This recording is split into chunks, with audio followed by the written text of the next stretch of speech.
These are just perhaps my favorite figures in the entire Metropolitan Museum of Art's Islamic collection. I don't think I've ever seen anything quite like these. No, well, there really isn't anything else in the world like them. They are two exceptional pieces, carved and molded sculptural figures made out of stucco. They are extraordinary. Stucco, it's this soft, cement-like material. It's not stone, and so it's pretty easy to carve. Oh, it's fantastic to carve. You can mold it and then carve it. And the wonderful thing is it's light, it's easy to affix to walls. Well, even though it's pretty soft stuff, it's survived beautifully. These are in great condition. They really are. Probably one of the reasons why they're in such good condition is they were from the desert. I love them because they are so alive. They are so dynamic, beautiful, bright, gorgeous, and they also throw one of the great misconceptions about Islamic art out the window, which is that Islamic art is aniconic. Right. I had been taught that in Islamic culture, just like in Judaic culture, you don't represent the human body, you don't represent animals. Well, that's true in a lot of cases, but that conception comes from one of the hadiths that says you basically shouldn't be making graven images, not too different from the prohibitions in the Old Testament. But what seems to happen is very early on in Islamic art, that prohibition seems to be upheld in mosques, in religious spaces, but in the secular world, all bets are off. This is a complex culture with subtle distinctions, and so making these kinds of broad generalizations really doesn't make sense. That's exactly right. We have figurative works in stucco. We have it on ceramics, on vases, and metalwork. We have it in manuscripts. We have it in painting.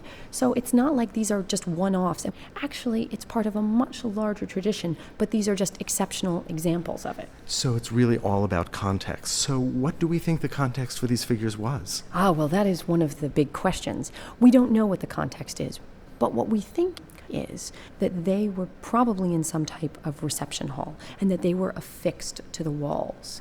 And so that when you were coming in to see a strong man or a new ruler, because these were produced around 1200, somewhere in Iran, which was a very unstable period, that these and perhaps others would greet you.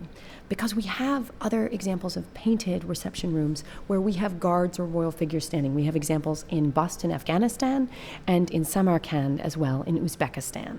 Well, they're clearly representations of power. Both of them are clutching swords. They're armed and dangerous. But even a clearer expression of their power, I think, comes from their dress. Certainly, because yes, we have the swords, we have this royal napkin that one of the figures is holding, but the dress is really impressive. This would have been blues, reds, black, and they would have been gilded as well. So you have to imagine gold. They are bejeweled, they have earrings, they have necklaces. I'm a little confused because you would think that these would be guards, but these are also royal figures. And that is the big question that we have. Are these princes? Kings of kings, shahs of shahs, or are they royal guards? They are wearing crowns. One of the figures here is wearing the winged crown. The winged crown in Iran is probably the oldest symbol of authority. It was worn by the Sasanian kings. So this is a pre-Islamic empire. Yes, it was very, very powerful. So to take this symbol of authority is really an amazing thing to do because it is a symbol that is recognizable to almost anyone who walks into the room. The figures themselves feel so Eastern, not only in the complexity of their costume, but also in their faces. They have these beautiful, round faces. They have what's called the Turkic moon face, and you can see that that's really then the influence of Central Asia and the East. So we're looking at these two figures in the Metropolitan Museum of Art in New York, thousands of miles away from their original home. Do we have any sense of how they got here? One turns up in the 1950s and one in the 1960s. And that's amazing because that means they didn't get here together. One would assume that they would have, because they are clearly the same size, they are decorated in the same way, they're painted in the same way. These two came from the same context. And so almost 1,000 years later, they've been reunited and still stand as this wonderful presence. You had mentioned the polychrome. Those blues and reds are so vivid. We have to remember that electric lights didn't exist for most of human history.